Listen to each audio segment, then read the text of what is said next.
അപ്പൻ തെറ്റ് ചെയ്താൽ അതിൻ്റെ ശിക്ഷ മക്കൾ അനുഭവിക്കേണ്ടതുണ്ടോ എന്നുള്ളതൊരു വലിയ ചോദ്യമാണ്. ഇവിടുത്തെ ചോദ്യം, നമ്മുടെ പിതാവായ ആദം വിലക്കപ്പെട്ട പഴം കഴിച്ചതുകൊണ്ട് മക്കളായ നമ്മളെല്ലാവരും അതിൻ്റെ ശിക്ഷ അനുഭവിക്കേണ്ടതുണ്ട്. ഓക്കെ, നമ്മൾ ആദ്യത്തെ ഇതിനു മുമ്പുള്ള വോയിസിൽ പറഞ്ഞു, യേശുവിൻ്റെ കുരിശുമരണം കൊണ്ട് നമ്മൾ ഡെയിലി ലൈഫിൽ ചെയ്യുന്ന, നമ്മുടെ ശരീരം കൊണ്ട് ചെയ്യുന്ന വ്യഭിചാരം, സുവർഗപ്രേമം, പരദൂഷണം, കുശുമ്പ്, മദ്യപാനം, ഇതൊന്നും യേശു ഏറ്റെടുത്തിട്ടില്ല.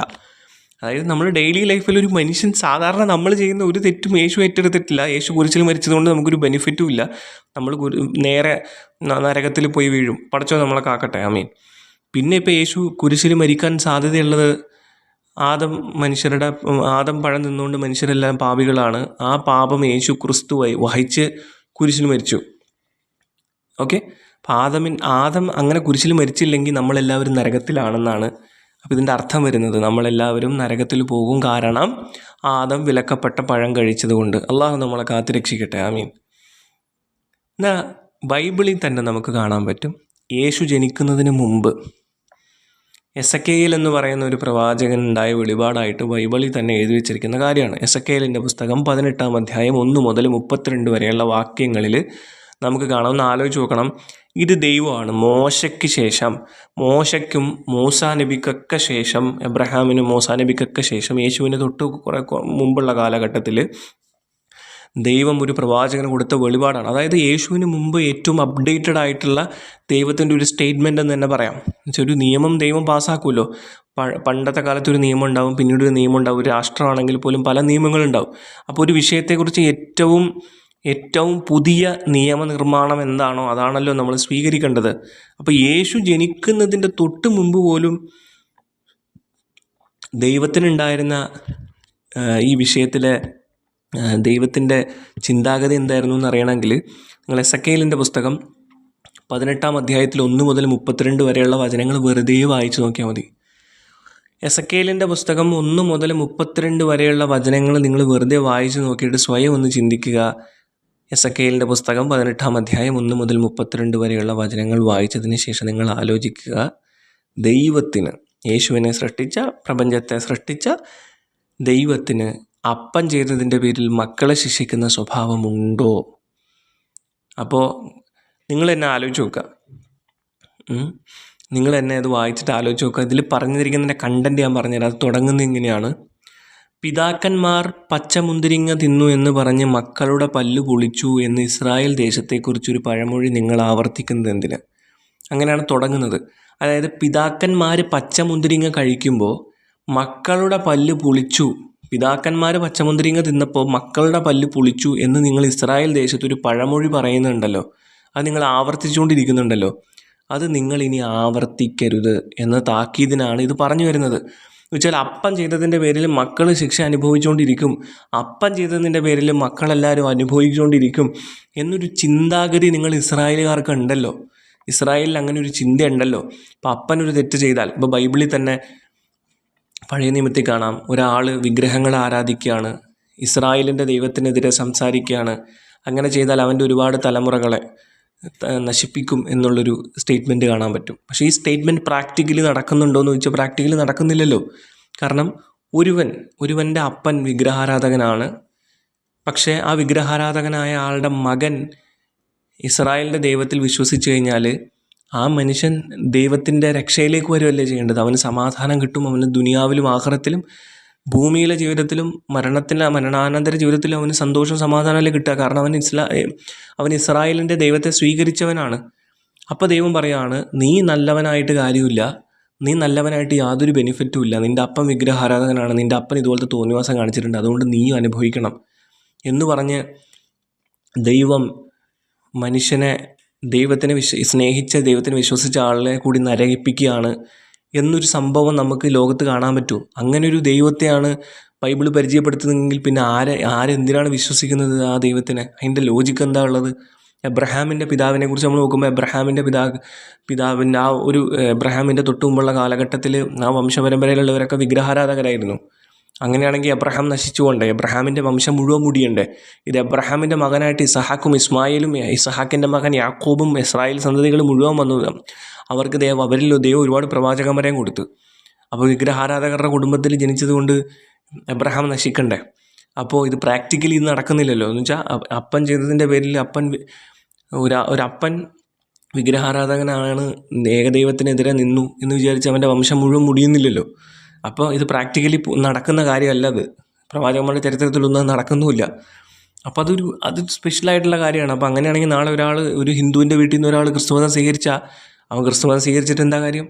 കാരണം അവൻ്റെ അപ്പൂപ്പന്മാരെല്ലാം വിഗ്രഹാരാധകരായിരുന്നു, ക്രിസ്തുമതത്തിനെതിരെ നിന്നവരാണ്. ഇപ്പോൾ ഇവൻ വിശ്വാസം സ്വീകരിച്ചുകൊണ്ട് അവർ ചെയ്ത തെറ്റ് അവൻ്റെ എത്രയോ തലമുറകളെ ബാധിക്കുമെന്നാണെങ്കിൽ അവൻ പിന്നെ ക്രിസ്തുമതം സ്വീകരിക്കുന്നതുകൊണ്ട് എന്ത് ഗുണമുള്ളത്? അതിനോട് അവന് യാതൊരു പ്രൊട്ടക്ഷനും പടച്ചുകൊണ്ടിരുന്ന് കിട്ടൂലല്ലോ. അപ്പോൾ അതിന് ലോജിക്കില്ല എന്നുള്ളത് ഉറപ്പാണ്. അപ്പോൾ ഇപ്പം ഞാൻ ഈ പറഞ്ഞ തിയറിയെ ദൈവം തന്നെ കൗണ്ടർ ചെയ്യാണ്. അതായത് ഇവർ എഴുതി വെച്ചിരിക്കുന്ന ഈ തിയറിയെ ദൈവം തന്നെ കൗണ്ടർ ചെയ്യാണ്. എങ്ങനെ? എസെക്കിയേലിൻ്റെ പുസ്തകത്തിൽ പറയാണ്, പിതാക്കന്മാർ പച്ചമുന്തിരിങ്ങൾ തിന്നു എന്ന് പറഞ്ഞിട്ട് മക്കളുടെ പല്ല് പൊളിച്ചു എന്ന് നിങ്ങൾ ഇസ്രായേലിൽ പറഞ്ഞുകൊണ്ട് നടക്കുന്നുണ്ടല്ലോ, ഒരു പഴമൊഴി, അതിനി ആവർത്തിക്കരുത് എന്ന് പറഞ്ഞിട്ടാണ് തുടങ്ങുന്നത്. ഞാൻ ഒരു രത്നച്ചുരുക്കം പറഞ്ഞുതരാം. ഇതിൽ പറയുന്നത്, ഒരുവൻ നല്ലവനായിരുന്നു, അവൻ തെറ്റുകളൊന്നും ചെയ്യുന്നുണ്ടായിരുന്നില്ല, ഇസ്രായേലിൻ്റെ ദൈവത്തിനെതിരെ, ഏകദൈവത്തിനെതിരെ അവനൊന്നും ചെയ്യുന്നില്ല, അവൻ സ്ത്രീകളെ അശുദ്ധപ്പെടുത്തുന്നില്ല, പലിശയ്ക്ക് കൊടുക്കുന്നില്ല, തെറ്റുകളൊന്നും ചെയ്യുന്നില്ല, അങ്ങനെ അവൻ നന്നായിട്ട് ജീവിക്കുകയാണ്. അവനൊരു മകനുണ്ടായി. ആ മകൻ പക്ഷെ അപ്പനെ പോലെ ആയിരുന്നില്ല. ആ മകനാവട്ടെ ഇസ്രായേലിൻ്റെ ദൈവത്തിനെതിരെ തിരിഞ്ഞു, ഏകദൈവത്തിനെതിരെ സംസാരിച്ചു, സ്ത്രീകളെ അശുദ്ധപ്പെടുത്തി, ആർത്തവകാലത്ത് സ്ത്രീകളെ സമീപിച്ചു, പലിശ കൊടുത്തു, മറ്റുള്ളവരെ വഞ്ചിച്ചു. അപ്പോൾ ഇവിടെ അപ്പൻ നല്ലവനും മകൻ മോശക്കാരനുമാണ്. എന്നിട്ട് പറയാണ്, അപ്പൻ ചെയ്ത നന്മ മകന് കിട്ടൂല, മകൻ ചെയ്ത തിന്മ കൊണ്ട് അപ്പനെ ശിക്ഷിക്കുകയില്ല. ആര് നന്മ ചെയ്തോ അവന് മാത്രമേ നന്മ കിട്ടൂ, ആര് തിന്മ ചെയ്തോ അവന് മാത്രമേ തിന്മ കിട്ടൂ. ഇത് വീണ്ടും ആ കഥ ആവർത്തിക്കുകയാണ്. ഇപ്പം അപ്പൻ നല്ലവനും മകൻ തെറ്റുകാരനുമാണ്. ഈ തെറ്റുകാരനായ മകന് ഒരു മകൻ ജനിച്ചു. അപ്പോൾ അവൻ ഈ അപ്പൻ ചെയ്യുന്ന തെറ്റുകളെല്ലാം കണ്ടിട്ട് അവന് അതിൽ നിന്നും പശ്ചാത്താപം തോന്നി, അപ്പനെ പോലെ ആവരുതെന്ന് വിചാരിച്ചിട്ട് മകൻ ഏകദൈവത്തിനെ ആരാധിച്ചു, ദൈവം പറഞ്ഞതനുസരിച്ച് ജീവിച്ചു, സ്ത്രീകളെ മലിനപ്പെടുത്തിയില്ല, അശുദ്ധപ്പെടുത്തിയില്ല, ആർത്തവകാലത്ത് സ്ത്രീകളായിട്ട് ഇണചേർന്നില്ല, പലിശയ്ക്ക് കൊടുത്തില്ല, അക്രമങ്ങളൊന്നും ചെയ്തില്ല. അപ്പോൾ അപ്പൻ ചെയ്തതിൻ്റെ പേരിൽ ഞാൻ മകനെ ശിക്ഷിക്കില്ല. അപ്പൻ ചെയ്ത ദുഷ്ടതയ്ക്ക് അപ്പൻ അനുഭവിക്കുകയും മകൻ ചെയ്ത ദുഷ്ടതയ്ക്ക് മകൻ അനുഭവിക്കുകയും ചെയ്യും. അപ്പൻ ചെയ്തതിൻ്റെ പേരിൽ മക്കൾ ശിക്ഷയ്ക്ക് അനുഭവിക്കില്ല. മക്കൾക്ക് നന്മയുണ്ടെങ്കിൽ അവൻ ദൈവത്തെ അനുസരിച്ചാണ് ജീവിക്കുന്നതെങ്കിൽ അവൻ ജീവിക്കും, അവൻ നിത്യജീവനുണ്ട് എന്ന് കൃത്യമായിട്ട് പറയുന്നത് കാണാം. പിന്നെ വേറൊരു സ്റ്റേറ്റ്മെൻറ്റും കൂടെ പറയുന്നതാണ്, നിങ്ങളത് വായിച്ചു നോക്കണം. എസെക്കിയേലിൻ്റെ പുസ്തകം 18-ാം അധ്യായം 1 മുതൽ 32 വരെ. പിന്നെ പറയുന്നത്, ഒരുവൻ മോശക്കാരനായിട്ട് ജീവിച്ചിട്ട് പിന്നീട് അവൻ പശ്ചാത്തപിച്ചാൽ അവൻ ജീവിക്കും, അവൻ രക്ഷപ്പെടും. ഇനി ഒരുവൻ നല്ലവനായിട്ട് ജീവിച്ചിട്ട് അവൻ മോശക്കാരനായി കഴിഞ്ഞാൽ അവൻ രക്ഷപ്പെടില്ല, മരിക്കും. എന്ന് വെച്ചാൽ ആത്മീയമായ മരണവും പിന്നെ നരകത്തിൻ്റെ നിത്യമരണമാണ് ഉദ്ദേശിക്കുന്നത്. എന്നിട്ട് പറയാണ്, എന്നിട്ട് ഒരു പ്രധാനപ്പെട്ട ഒരു ചോദ്യം ഇതിനകത്ത് ചോദിക്കുന്നുണ്ട്. നിങ്ങളത് വായിച്ചിട്ട് നിങ്ങളത് രേഖപ്പെടുത്തി വെക്കണം. ഇതിൽ ചോദിച്ചിരിക്കുന്നൊരു ചോദ്യമുണ്ട്. ഇപ്പോൾ ഇതൊക്കെ വായിക്കുന്ന നിങ്ങൾ, അല്ലെങ്കിൽ ഞാനിത് പറയുന്നത് കേൾക്കുന്ന നിങ്ങൾ വിചാരിക്കും, ബൈബിള് ദൈവം തന്നെ അരുൾ ചെയ്യുന്ന കേട്ടോ, അപ്പൻ ചെയ്തതിൻ്റെ പേരിൽ ഞാൻ എന്താ മക്കളെ ശിക്ഷിക്കാത്തത് എന്ന് നിങ്ങൾ ചിന്തിച്ചേക്കാം എന്ന് പറയണം. എന്ന് വെച്ചാൽ ഒരു അപ്പൻ മോശത്തരം ചെയ്തത് മുഴുവൻ എണ്ണി പറഞ്ഞിട്ട് അപ്പൻ്റെ മകൻ നന്നായാണ് ജീവിച്ചത് എന്ന് പറഞ്ഞിട്ട് പറയാണ്, ഇപ്പോൾ നിങ്ങൾ ഇസ്രായേൽ മക്കളെ നിങ്ങൾ ചിന്തിക്കുകയായിരിക്കും, അപ്പൻ ചെയ്തതിൻ്റെ പേരിൽ ഞാൻ എന്താ മക്കളെ ശിക്ഷിക്കാത്തതെന്ന്. എന്നിട്ട് പറയാണ്, അതെൻ്റെ നീതിയല്ല, ഞാൻ അങ്ങനെ ചെയ്യില്ല. അപ്പൻ തെറ്റ് ചെയ്താൽ അപ്പനെ ശിക്ഷിക്കും, മകൻ തെറ്റ് ചെയ്താൽ മകനെ ശിക്ഷിക്കും. അപ്പൻ ചെയ്തതിൻ്റെ പേരിൽ മക്കളെ ശിക്ഷിക്കില്ല, മക്കളെ ചെയ്തതിൻ്റെ പേരിൽ അപ്പനെയും ശിക്ഷിക്കില്ല.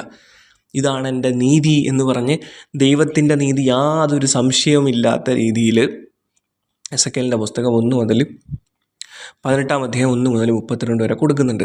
അപ്പോൾ ഇതുപ്രകാരം തന്നെ ആദം ചെയ്തതിൻ്റെ പേരിൽ, അപ്പം ഫസ്റ്റ് തുടങ്ങുന്നത് എങ്ങനെയാണ്? അപ്പം പച്ചമുന്തിരിങ്ങ എന്ന മക്കൾക്ക് പുളിക്കുമെന്നാണ്. എൻ്റെ അപ്പനായ ആദം ഒരു പഴം തിന്നു എന്ന് പറഞ്ഞ് എനിക്ക് പുളിക്കുന്നത് എങ്ങനെ എന്നതാണ് കൃത്യമായിട്ട് നമുക്കിവിടെ തിരിച്ച് കൗണ്ടർ ചെയ്യാൻ പറ്റുന്ന ചോദ്യം. ദൈവത്തിൻ്റെ സ്റ്റേറ്റ്മെൻറ്റ്, ദൈവത്തിൻ്റെ ഈ വിഷയത്തിൽ എന്താണ് അഭിപ്രായം എന്നുള്ളത് ദൈവം കൃത്യമായിട്ട് പറയുന്നുണ്ട്.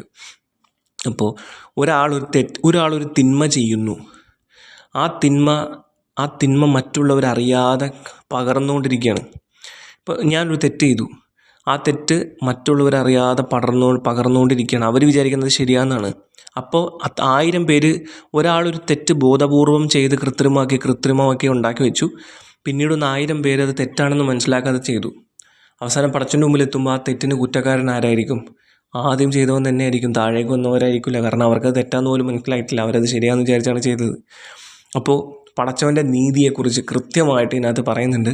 അപ്പോൾ ഇത് പ്രകാരം ആദം തിന്നതിൻ്റെ പേരിൽ മക്കൾ ശിക്ഷിക്കപ്പെടില്ല, അപ്പൻ ചെയ്തതിൻ്റെ പേരിൽ അപ്പനും, മക്കൾ ചെയ്തതിൻ്റെ പേരിൽ മക്കൾക്കും മാത്രമേ ലഭിക്കുകയുള്ളൂ.